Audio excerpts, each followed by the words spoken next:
Hi, everyone. My name's Andrew Campbell. I'm the co-host of the Canadian Podcast. Thanks for listening, along with my friend Sarah Sage. Hi, Sarah. Good to see you, Andrew. It's been a while. It has been a long time. How are things in BC as we start our first episode of, can you imagine, the 5th season of the podcast? Yeah, how did that even happen? I feel like it was just COVID and we were like getting to know each other virtually. Now we've seen each other all over the place for years. What the heck? It's and it's one of those things that, like, I'm trying to count because we always do our Christmas episode with your ugly Christmas sweater. Does that mean we've seen ugly Christmas sweaters 4 and very soon 5 times now? I think so. I'm going to start working on that very shortly. Maybe one season. I don't know if it'll be this one. One season, I will join you. But things, the summer was good. Things in BC are going all right. Yeah, we got our corn off super early. I haven't started any of my fall-time travel, so yeah, going well. How about you? We are in the throes of harvest around here. Our corn thanks for making time. Oh, yeah, no problem. I sent everybody to fuel up and grease up equipment today, so that I'll take the seat here in a little while. But yeah, we've got the grain side of our farm is in full swing right now. With white beans are the magic crop of the day. We're going to pull off. I got to come see all these things one day because I have no idea what any of this stuff is. All the way to southern Ontario, where it isn't just the stuff to feed livestock. There's grain everywhere around here too. So, but yes, it would be fantastic to have you around here, Sarah, to take a look at the grain landscape in southern Ontario. But the political landscape is what we're actually going to talk about today, because as we are in our 5th season, the Canadian government is in their next session, of parliamentary affairs, and it's one of those things where we've got a budget coming out in November from this government. Pierre Poilievre has come back into the House in opposition after he's won his riding. There's a trade war with the United States. There's a lot going on in Canadian politics, Sarah. There's so much going on. It's pretty hard to keep track of everything, where we're all going. People are all worried about the economy. Jobs are being lost. The impact of the trade wars touching all of us in our wallets and in our heads, I would say. So today we're really fortunate to have a great guest on. We'll bring some clarity about what to expect from the government and from this parliament and what it all means for our sector, especially as CUSMA renegotiations are looming. Coming up next on the Canadian Podcast. Our guest today is a veteran political journalist and analyst who appears regularly on television, radio, and podcasts in Canada and abroad. Over 40 years of journalism, he was based in Toronto, Quebec City, Montreal, Ottawa, and Washington. He was the bureau chief of the Canadian Press in Washington, then in Ottawa. He later joined the CBC as managing editor of its parliamentary bureau. His peers in the Parliamentary Press Gallery gave him the Charles Lynch Award for outstanding contribution to national political coverage. He's also received the Hyman Solomon Award, given out by the Public Policy Forum, for providing insight into the policy-making process in Canada and explaining how public policy affects Canadians. Today, he is Canada's correspondent for The Economist. Rob Russo, it is fantastic to have you. Welcome to the Canadian Podcast. It's a pleasure to be here, although after that intro, it sounds like my future is firmly behind me.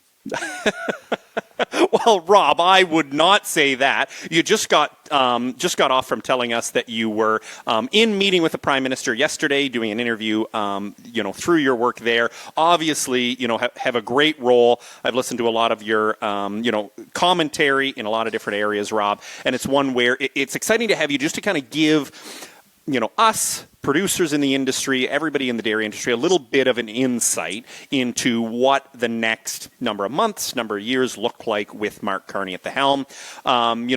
He's been at the helm for the last few months. Can you kind of give us a bit of a report card here in terms of, what really strikes you about him and his government after the first couple of months? A few things. Certainly determination in the first couple of months, particularly the first month after the election, the first month or two, to get 2 or 3 things done legislatively quickly before the opposition really had a chance to organize, before Pierre Poilievre had a seat. He got support from the Conservatives on some key pieces of legislation. I think above all would be C5, that's sort of like the major projects bill. He didn't pass a budget, and there's a budget coming that they don't say it's postponed. Initially, they told us it was going to be around the early October. Now it's early November. And that's because things have not gone as they would have hoped in terms of an agreement with the United States to end a tariff war. You know, the campaign was all about how the United States wants to absorb Canada as a 51st state. Donald Trump would love that anyway. And since then, the Prime Minister has made a bunch of compromises to try and get an agreement with the United States, and one remains elusive. So I think if I was going to suggest where we were, try to paint a portrait of where we were, a government that knows it has to move very, very quickly in terms of diversifying our trade away from the United States. At the same time, it's a government that knows that if we want to maintain our prosperity, our security, our ability to defend ourselves, because in many instances we can't, we need to come to some sort of arrangement with the United States. That arrangement remains elusive. We are in a trade war now, not just with our biggest trading partner, the United States. We're in a trade war with our second biggest trading partner in China, which is really hurting canola farmers in particular in Western Canada. But farmers in general need to be worried about the trade war with China as well. So very difficult circumstances, some grim times in certain places in Canada. I think of Quebec, I think of Sault Ste. Marie, I think of Windsor, places like that, lumber towns that are really, really hurting. So we're facing some grim times, and yet, the government under Carney seems to have the trust of Canadians. And it'll be interesting to see how long he's able to maintain that trust, how long he's able to maintain that confidence, and whether or not he's able to get, I think, at least a sectoral deal on tariffs that helps some of those sectors of our economy, steel, aluminum, auto parts, forestry products, that have been pulverized. So in the context of all this stuff, we had a short parliamentary session. There was no budget. The Liberals seem to be getting their agenda through. They clearly have the confidence of the House, but I'm wondering how stable is the government in your view right now? I think that we have a strong, stable minority government, to quote Stephen Harper. He's 3 votes shy, and no government in a minority situation should ever take that for granted. I've stopped dyeing my hair gray, guys, so I am really old. I'm old enough to remember Joe Clark's government falling when it thought that even though it had a fairly robust minority, Mr. Clark said that he was going to govern as if he had a majority and paid the price for it. There is, I would suggest, very little interest for any of the opposition parties in calling an election right now. Quebecers maintain, I think, the most fear, the most worry about what is happening south of the border. So there is no incentive for the Bloc Québécois to go early. The New Democrats are impoverished. They're disorganized. They're leaderless. They have no interest in having an election early either. I would suggest Mr. Poilievre, his party's numbers aren't bad, but his personal numbers remain dismal compared to Mr. Carney. He's facing a leadership review. I think he's going to pass that leadership review, but his future as leader of the party, even with that looming, remains an open question. I think that if any party would be favored, I would suggest it would be the Liberals. And I think the opposition parties know that, and they're not going to bring them down. I suggest that there will be, if there were a confidence vote today, there would be cases of sudden diplomatic flu that would, I think, affect some members of the opposition, and they wouldn't show up in numbers. Well, you reference Poilievre. Let's talk about him for a little while, because earlier you did mention that there really was no opposition. He wasn't in the House. He'd lost his seat in Carleton, and so there really was no opposition. Carney had right off the bat. He is back in the House. You kind of hear some of the quotes come out of question period now. With him going back and forth, but I think the the challenge is thinking back to that election, what Canadians thought of him. When we think about, was he too much like Donald Trump? Was he, too aggressive? And was there a need for him to make some modifications to what Canadians thought of him? Do you think that Poilievre does make some of those modifications, or does he kind of, stick to his guns as, really what he has been a strong opposition leader, at least? Yeah, he's an effective communicator, and let's give him some credit. The Conservatives substantially increased their seat count. They increased their share of the popular vote to levels that hadn't been seen since 1988. They attracted votes from areas, segments of the population that I'd never seen since I've been covering politics, particularly among working Canadians, particularly in areas that are union heavy. I'm thinking of southwestern Ontario. They picked up some seats around the GTA. And so there is much that he should see as an accomplishment. But here's what Conservatives say to me. They need 1 million more votes, and they don't know where they're going to get them. They are dependent upon confidence crashing in the Carney government. The overriding issue, people say right now it's back to affordability, but I think that can be ephemeral. This morning we're taping something, and I heard the President of the United States about an hour ago say once again that he's working on a new missile defense shield for North America, and that Canada has called him wanting to join. I assume that means the Prime Minister, and that it's going to cost us a lot of money, and it would be cheaper if we were just going to be the 51st state. I guarantee you that's going to be a headline in Canada, and Mr. Trump is not going away. He's a fact of life. He is going to continue to say that. That is going to continue to stir the passions of Canadians. And it was the biggest issue during the campaign. I don't think that issue is going away. I really don't. And as long as that's the issue, it's going to be very, very difficult, I think, for Mr. Poilievre to find those 1 million votes, 1 million more votes than the 8 million he got, that he needs. And that's not me who's saying that. That's Conservatives who are saying that. They don't know where those 1 million votes are going to come from under the current scenario. So is he the right guy then? I mean, not to cut straight to the chase, but against Justin Trudeau, he was flying high. He led to these super high numbers compared to what's happened before. He had a 30-point lead in November. Is he the right person to face Mark Carney in the next election in the current context? Somebody wise in politics that I used to talk to, was kind enough to talk to me when I was a kid reporter, said to me, there are no facts in the future. And if there were, you and me and Andrew would be running down to the corner store to get a 649 ticket to get those numbers that we know are coming.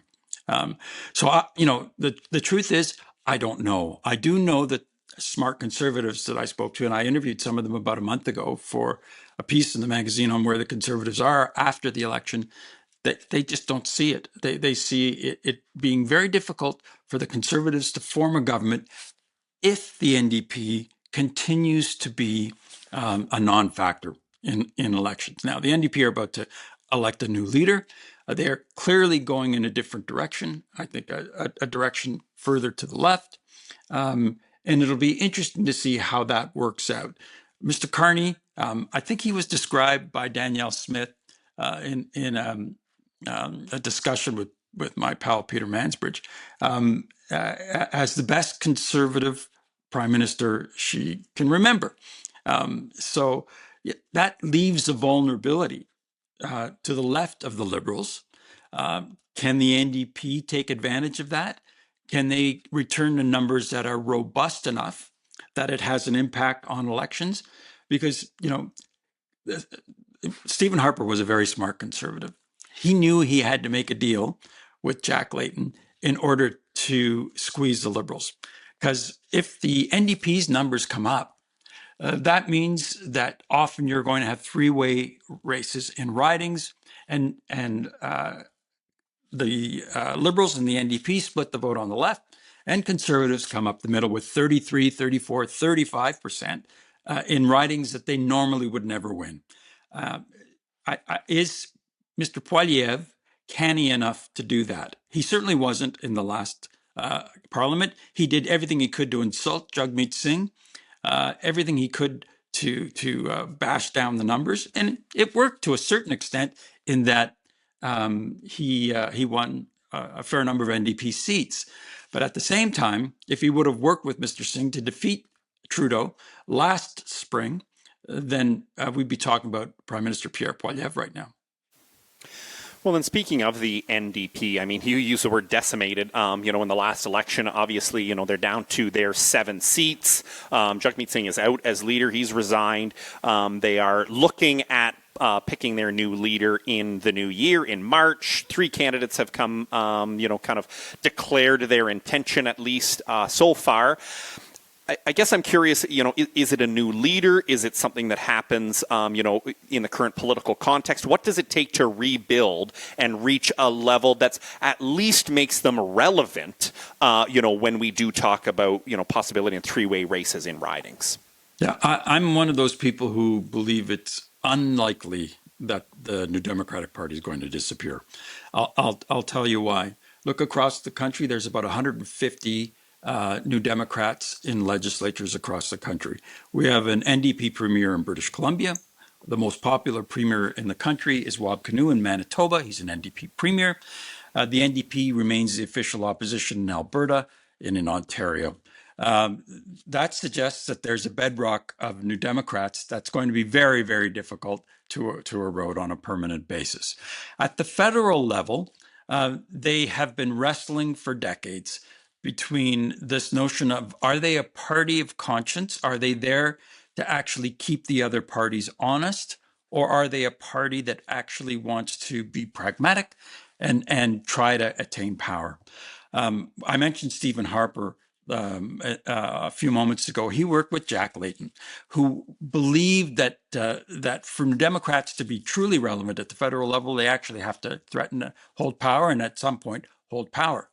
And Mr. Layton realized for that to happen, both he and Mr. Harper had a common enemy in the Liberal Party. And Mr. Layton worked with Mr. Harper to disadvantage the Liberals at every opportunity that he got, if it advanced the interests of working people in Canada and the New Democratic Party. I'm not sure that there's a Liberal or a New Democratic leader on the horizon who thinks that way. And as long as they don't think that way, it's going to be very, very difficult for New Democrats to regain some sort of influence in the House. I don't say never. It's going to be a while. Brian Topp, who was the chief of staff to Jack Layton, very smart Democrat, said that the only people who can obliterate New Democrats at the federal level are New Democrats themselves. And he thought that there was a wing of the party that's working hard to do that right now. So we mentioned the November 4th budget earlier. What can we expect from Mark Carney? He's been talking about the budget of austerity and investments. How is that possible in the current context of Canada? It keeps sounding like we're pledging to lose weight by keeping going to the buffet, if you will. Yeah, I think we might be up for a great big head fake. Whenever I keep hearing about how tough things are going to be, I generally think that they're setting us up. I think that there are some segments of the economy that are going to be hit very hard. If you're a public servant, right now you've got a great big bullseye in your back. I think that that's an area of federal spending that is going to be pared back. And I think that there will not be an outcry about it. Just look at what's happening with the postal strike. There is not a groundswell of sympathy for postal workers right now, nor is there a clamor in the economy and through the economic chain for the return of the postal workers, or a clamor for legislation to end the strike. And I think that that's kind of emblematic of where those who are paid by the federal government are what they're looking at. I think if you're a federal public servant, you're in trouble. I think that other departments, he talked about a cut up to 7.5% in the first year. It's not going to be spread across the government. I think that there are some sectors, for instance, anybody that is working in a department that has to do with transfers, like money to help individuals, CPP, health transfers, that sort of thing, they're not going to be affected. The Defense Department is not going to be affected. So there are areas like that that are cordoned off. So that means other sections of the government are going to get hit harder than 7.5%. Global Affairs Canada, I think, probably has a bit of a bullseye on it. Some other areas like that. So I think you're going to see limited pain, and you're going to see some areas that have a pain coming. But I don't know if this is going to be a great big austerity budget. Again, because I've knocked around a fair bit. I was a reporter in 1995 here when they were compelled to make huge cuts because the IMF was knocking on the door. People didn't want to buy Canadian debt.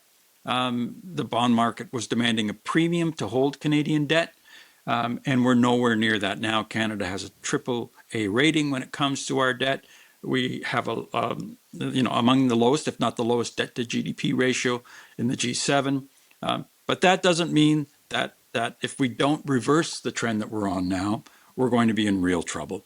And again, we don't know how things are going to go with our largest trading partner.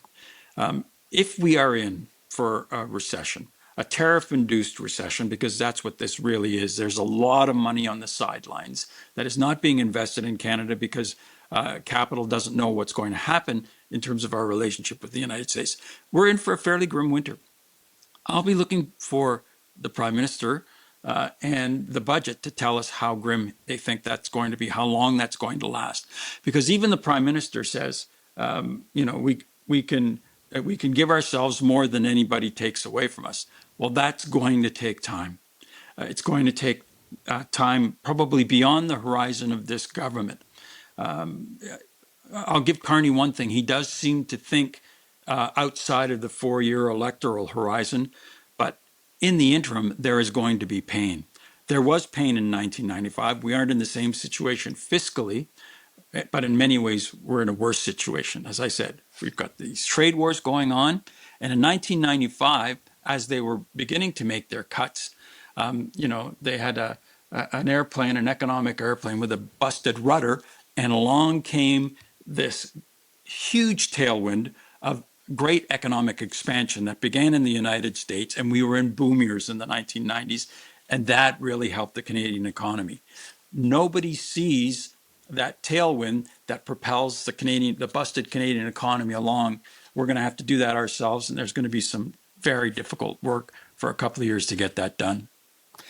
Well, I think we do need to take a quick break, Rob. But I think if we do kind of talk about what might be coming up in the next few months and few years when we talk about the U.S., trade wars, Donald Trump, just kind of everything that is circling us now, I think that'd be a great way to come back. So we will be right back after this quick break.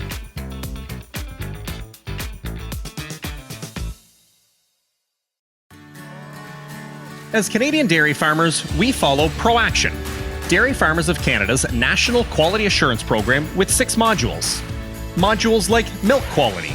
That stands for high standards of milk production. Or food safety, producing milk that meets 42 requirements. And animal care. That means caring for every cow. ProAction sets standards of excellence. That's what's behind the Blue Cow logo. Dairy Farmers of Canada.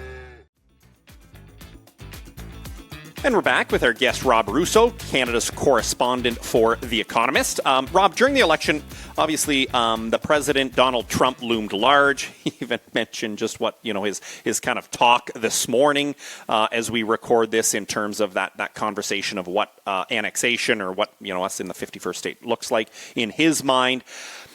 definitely Mark Carney benefited from all that discussion through the election. I think that's one thing that everybody's kind of does agree on. How do you think he's doing now, though, as it kind of does continue, as his elbows up talk just kind of continues to linger, and we seem to be staying in this holding pattern of not really getting anywhere. How do you think Mark Carney's handling that? Well, as we're speaking, he has made a series of concessions. The elbows are down. If they're not pinned to his waist, they might be sort of down around the knees right now. But he has made a series of concessions. He had a July 21st deadline for a deal that came and went because Trump ignored his deadline and established his own August 1st. That came and went. The Trump administration complained about the digital sales tax on Netflix and other tech companies. Carney sort of withdrew from that. And then there were the reciprocal tariffs that Canada had put on under Trudeau.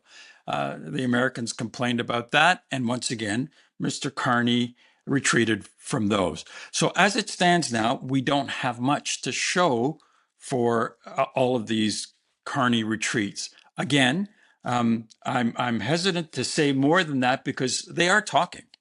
They are not just officials, but the president and the prime minister are in frequent contact, texting frequently, not just about trade issues, but about other issues as well. I think Prime Minister Carney has taken the advice that in order to advance Canada's goals, he needs to have a relationship, a personal relationship that goes beyond the horizon of Canada-U.S. bilateral issues to encompass other areas. In other words, he needs to kind of become the president's pal a little bit. And this is not somebody who wants to be pals with Donald Trump, I can assure you. And so they're establishing that kind of relationship in an effort, I think, to try and advance Canadian interests. So we'll see. We'll see in the next little while. If I were looking for a sign, I would look for a sign that the aluminum tariffs would be the first to be reduced, if not eliminated. The biggest selling vehicle, if it's either number one or number two, depending on the month, in the United States is the Ford F-150 truck. And if you want to buy a Ford F-150 truck in the new model year, that's already begun, you're paying a lot more because of tariffs on Canadian steel and in particular Canadian aluminum. Scott Bessent, the Treasury Secretary in the Trump administration, has said that he's sympathetic to the automakers who are making this argument. That would suggest that Canadian aluminum would be the first sector to see its tariffs reduced. I would imagine the Prime Minister is working hard to get others reduced as well. And I think that they're still trying to get a broader deal as well negotiated. Might be a bridge too far. But those discussions are going on. But right now, it looks like the Prime Minister has retreated on a whole bunch of things and as of yet hasn't gotten rewarded for it. So ever since he was elected and long before he took office, Trump's priority has been focused on trade and the trade deficit and tariffs as the main thrust of his economic policy. These priorities are so important to him that he completely changed the trade relationship between the U.S. and seemingly every other country on earth. Yeah. Is he winning at this?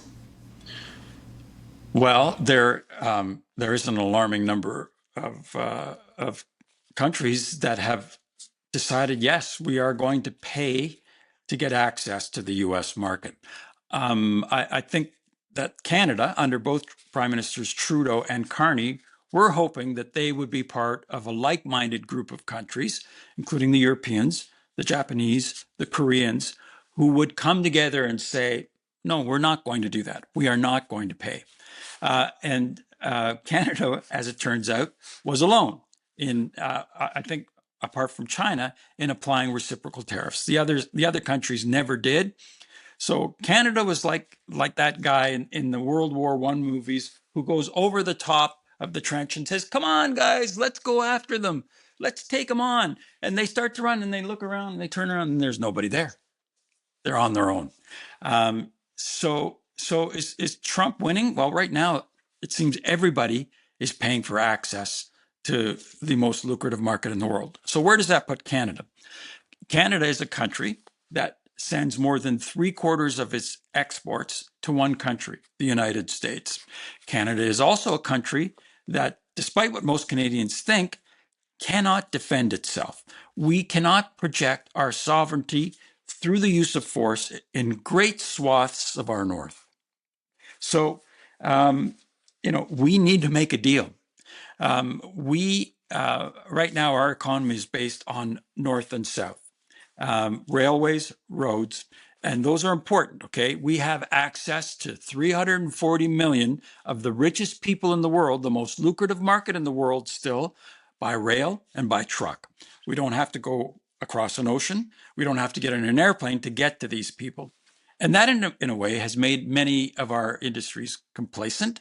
But at the same time, it's made us very prosperous and very secure. But we are now discovering the cost of that. So is Trump winning? I'd have to say right now, yeah, he is. So, and I guess because there is still all this conversation, people do want to think that while we should look beyond the American economy, we should be, exporting to other places around the world. Personally, I always struggle with that.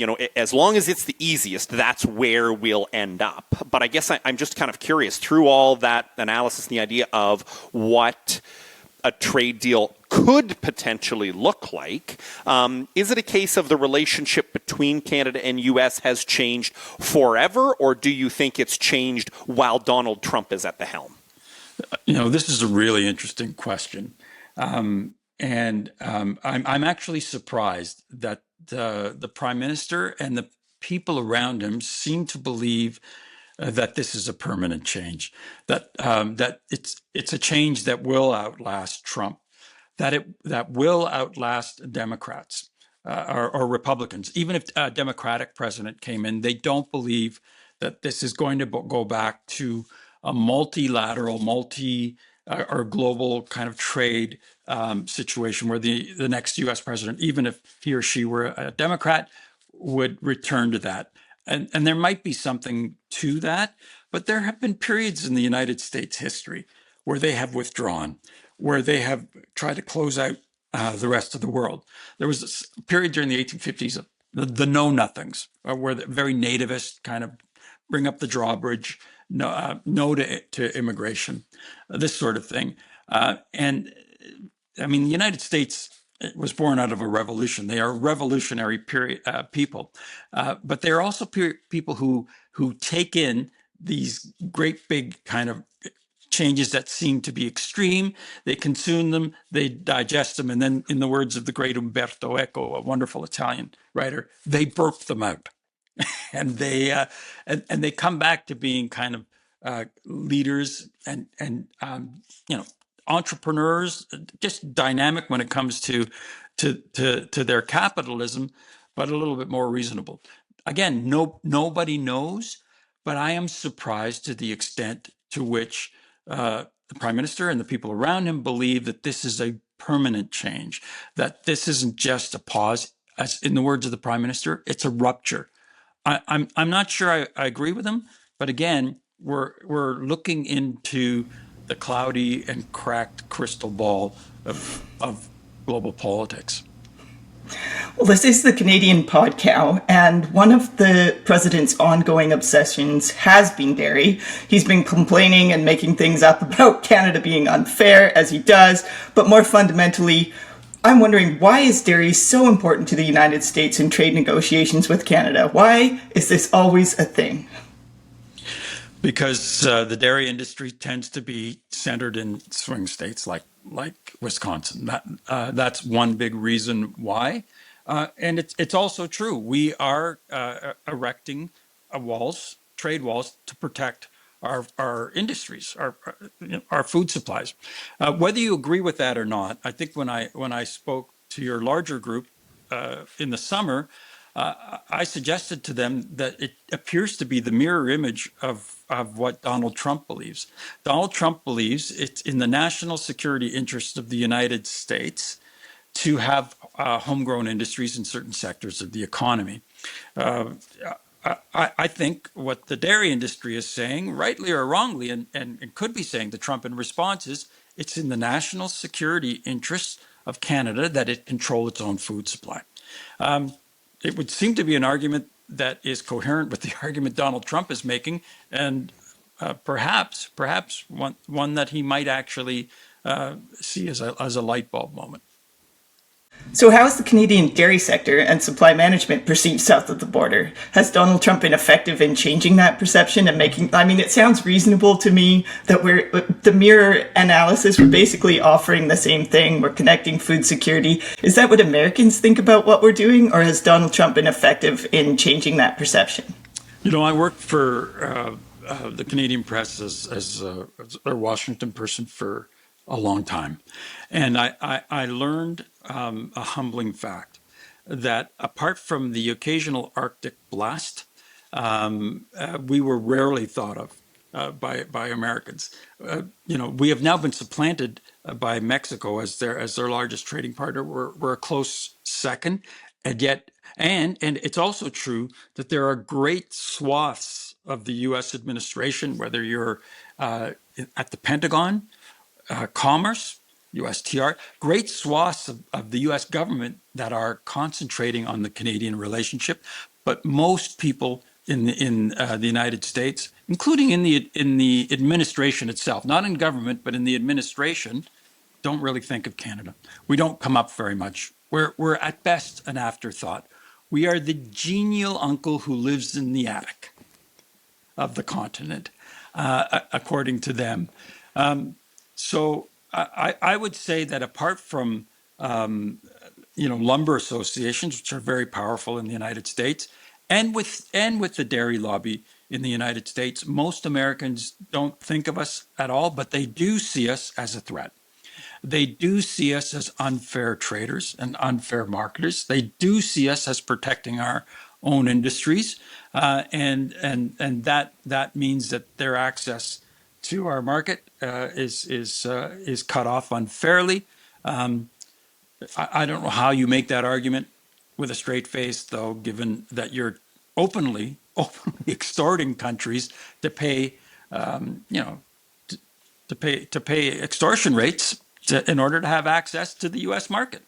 You're accusing Canada of doing the same thing that you're doing on a broader scale.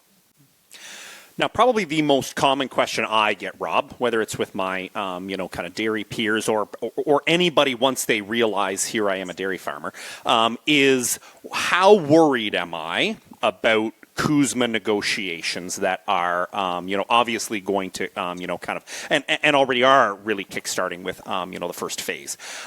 It's one of those where obviously in Parliament there has been, complete support in terms of we will not give up any more in terms of supply management access. I don't necessarily hold that completely as fact, given that obviously it's been something they've talked about before and they've, used as we will support it until they don't. So I guess I'm going to ask you the question that I get asked all the time is, how do you think Canada is going to navigate this need that our legislators have said we will not give up any access, and the Americans have said in order to get any deal, you will have to give us something? Look, Canadians are hoping to rag the puck so that they don't have to make difficult decisions on things like dairy.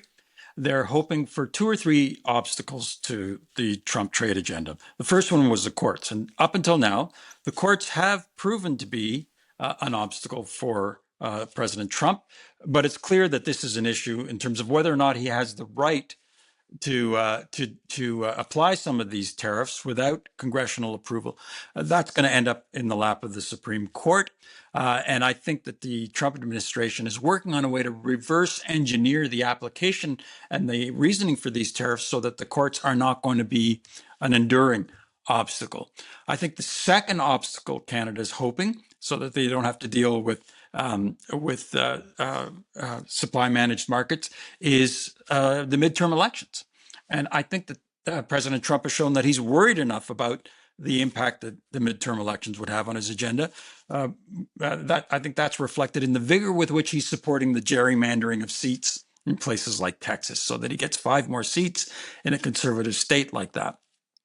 And the final obstacle, of course, I don't think would help Canada, but it is the fact that that the president is term limited to 2028. I don't think we're going to be able to escape some sort of reckoning on CUSMA before 2028, but that's the final obstacle. The first two coming into force, one I think is going to be avoided by the Trump administration. The second one, nobody knows.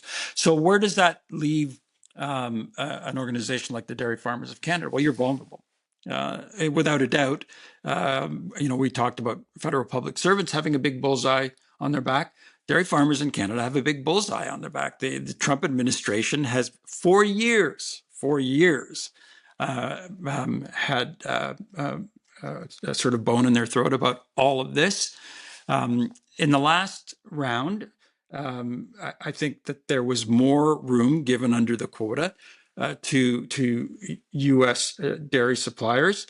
They've never come close, it seems, to taking up the room that's there, and it's because they're right. There are punishing tariffs there, although I think Trump, in his own way, has fantastical exaggerations of what the tariff is. I think he's talked about 400%. It's not 400%. I believe it's between 250 and 300%.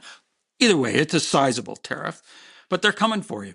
And it'll be interesting to see if the government's resolve holds, given the threat to our prosperity and our security if there is no trade deal.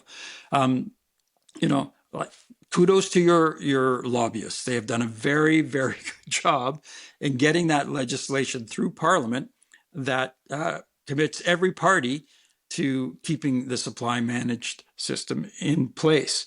But is there a scenario where Canada caves? I think there's a scenario in which they allow more U.S. dairy products into the country. Is there a scenario where the entire industry is left exposed? I don't see that. I don't hear that from anybody that I speak to around the Prime Minister or the Prime Minister himself. So whether it is, around more access to the Canadian market or, a change in who is allowed to import the TRQs and things like that are certainly the discussions around the policy. At the end of the day, in order for that to happen, there has to be a deal, would be certainly my thought anyway.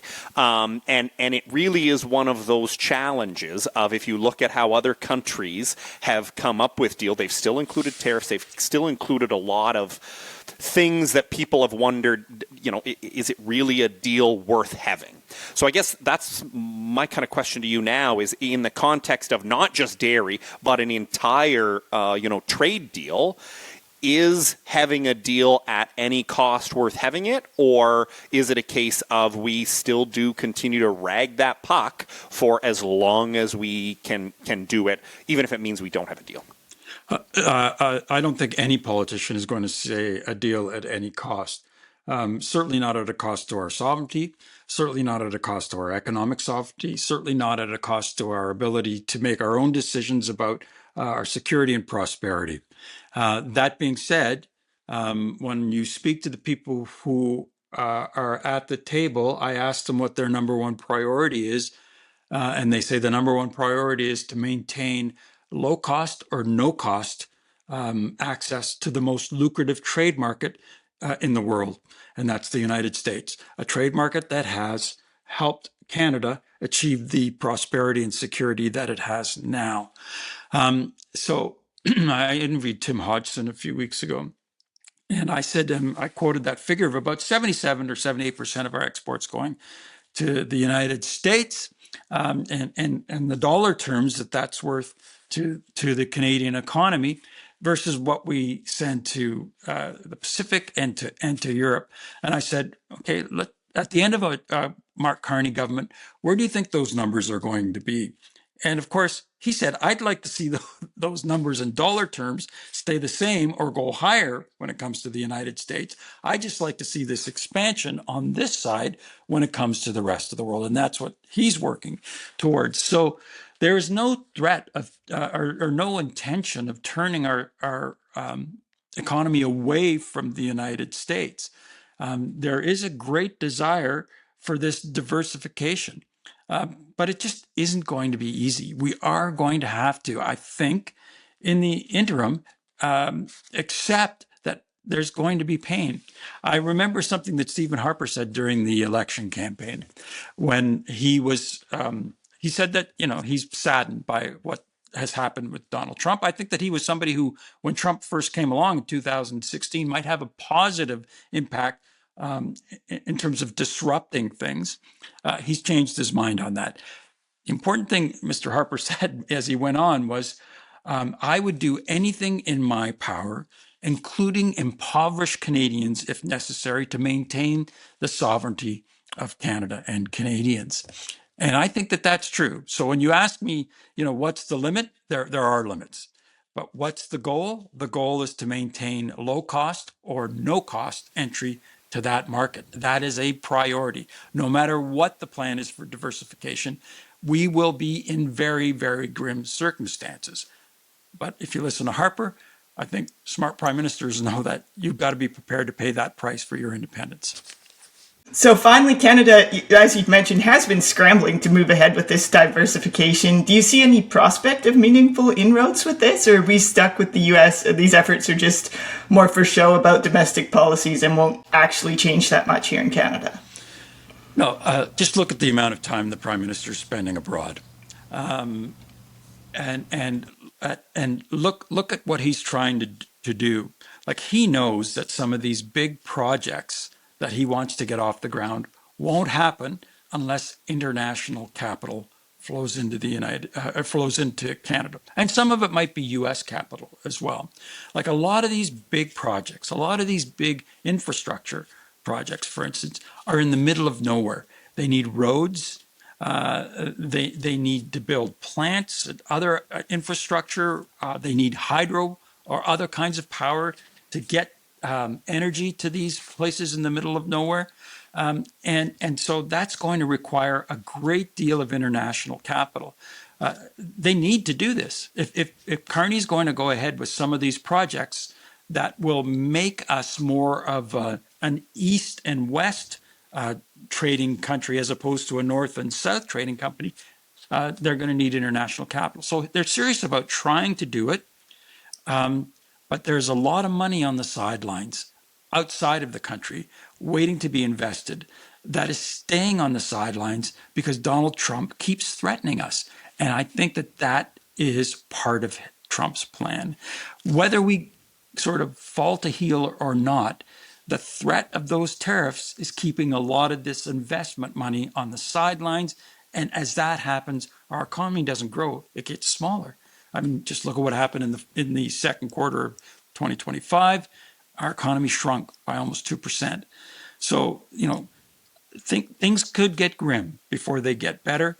They are serious about diversifying. It's going to take a long time, and it's also going to take, I think, some sort of arrangement with the United States to signal to the rest of the world that Canada will be a good place to invest over the next 5, 10, 25 years with some of this money.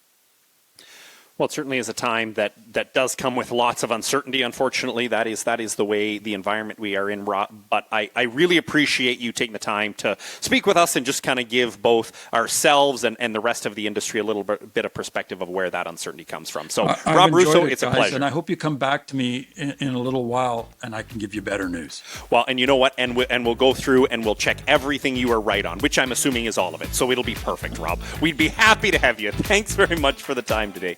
It was my pleasure.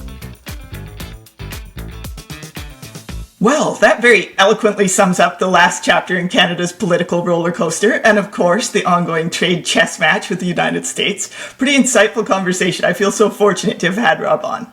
It is, and is one of those where it just, that there are a lot of uncertainties, and it is one of those where, I don't feel that as much as there is uncertainty and there is struggle within, certain elements of the economy, I think it is one of those things where we can kind of go back and forth and say, oh no, it's not just us that worries as an industry. Kind of everybody's in the same boat, just trying to figure out what this landscape looks like. I think it's really helpful for us as farmers to have some context about that, because it can feel sometimes like we're the only ones and it's a big drama. So it's really nice to have a guest like that. We'll keep watching how the Carney government plays its cards and navigates these troubled waters, especially with a minority government. Especially with a minority government, but as Rob said, it seems like a very solid minority. In the context, you never know how long that lasts, but at least for a little while, it seems like this is the direction we're heading. Indeed, any direction would be great. So that's it for this episode of the Canadian Podcast. We'd love to thank you for joining us again. And if you enjoyed this episode, feel free to share it on social media networks or give us a follow. We're on the network Blue Sky, Facebook, and X. We're always happy to hear from you as well. You can email us at podcast@canadianpodcow.ca. And huge thanks to our sponsor, the Dairy Farmers of Canada, and our wonderful production team, Bruce Sargent and Carl Belanger, and of course, to our guest today, Rob Rousseau. Can't wait to catch you next time on the Canadian Podcast.